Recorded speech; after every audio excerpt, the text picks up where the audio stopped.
তখন ইমাম পাকের বোন জিজ্ঞাসা করছে যে বলুন, আপনি তো আমাদের উপকার করলেন, আমি আপনার জন্য কি দোয়া দিতে পারি? আমার তো কিছুই নাই।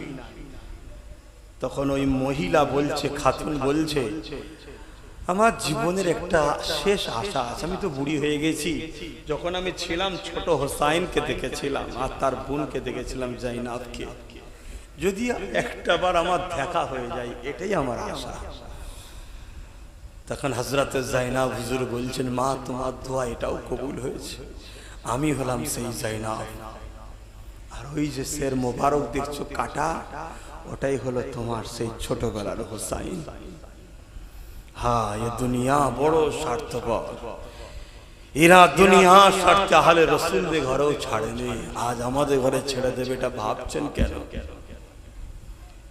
কেন ভাবছেন যে আমাদেরকে ছেড়ে দেবে? এইভাবে অনেক বড় কথা। হুজুরের শের মোবারককে নিয়ে গিয়ে দামেস্কে রাখা হলো মারওয়ানের কাছে।